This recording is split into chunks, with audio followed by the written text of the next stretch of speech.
James Spader is here. The Emmy Award-winning actor is known for bringing life to dark and destructive characters. His films include Pretty in Pink, Sex, Lives, and Videotape, and Crash. He won 3 Emmys for his work on The Practice and Boston Legal. Here's a look at just some of his work.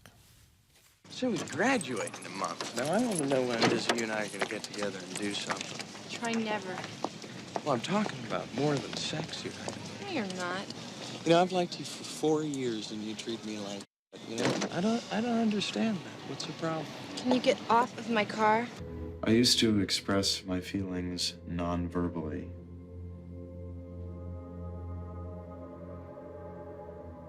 And often scared people who were close to me. Are you still like that? No. Look at it. Do you see that? What? This letter has 3 typing errors in it, one of which is, I believe, a spelling error. Oh, I'm sorry. This isn't the first time either. There have been others that I let go because it was in the first few weeks. This cannot go on.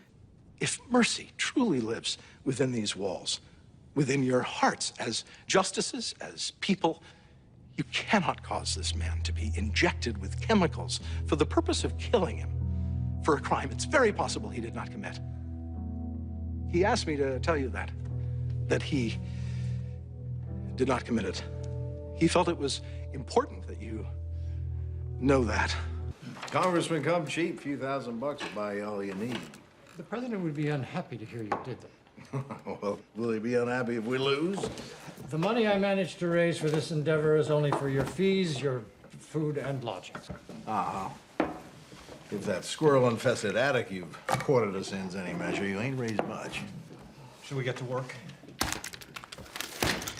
This is the best I can do. This is exactly what I wanted. All of you against all of me. How can you possibly hope to stop me? He currently stars as the concierge of crime on The Blacklist. The NBC hit series is now in its 4th season. I'm pleased to have James Spader back at this table. What do you say about those performances? Oh, dear, I don't have much to say about that. They have to speak for themselves. They seem almost disconnected from me when I see them like that. It was funny.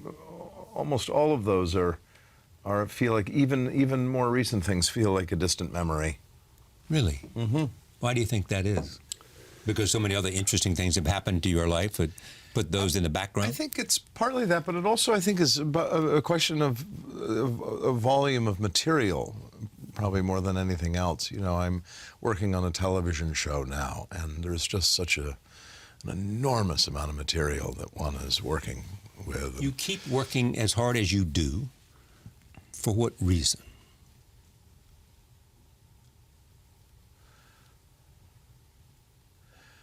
I wish that I could. I wish that I could come up with an answer that felt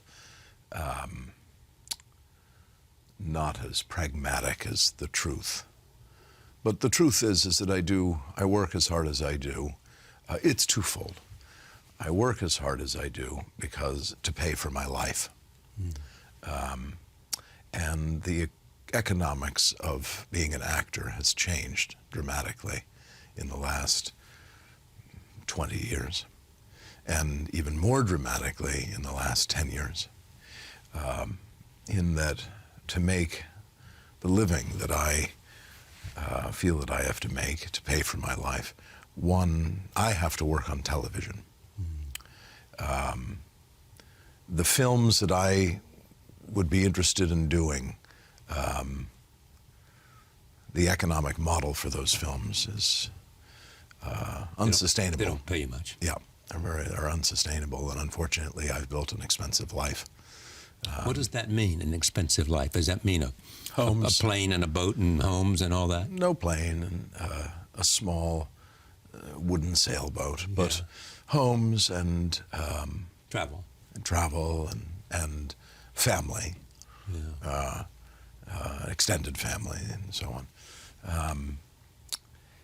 And so, one, I have found that television is able to finance many other things. For instance, I would not have been able to do Lincoln, which I loved doing. I would not have been able to do that if I wasn't working for a year as a guest on The Office, a television show. Yeah. Even The Avengers was a film that I had great fun doing and got paid all right, but unless unless that becomes a franchise for one, where you're doing one after another of those Marvel movies, it's not a career. And nowadays, to a great degree, and it's probably the reason for the explosion on television in terms of programming, is that writers and directors and actors have migrated to a great degree in television to be able to pay for the plays and the films that they might like to do. But at the same time, you can do very good work on television now. Very.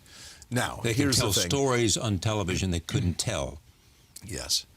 Now, here's the second part of that answer to that question, which is one can work in television and not work particularly hard, but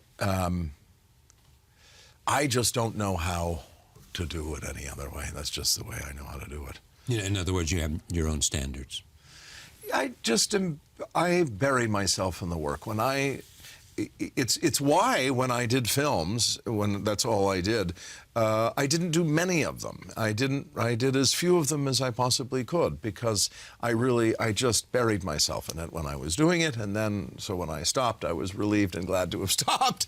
Well, I do the same on a television show, and it's. But a television show is a very different animal than a film. A television show swallows you whole and chews you up and refuses to spit you out. So you're in it for quite some time.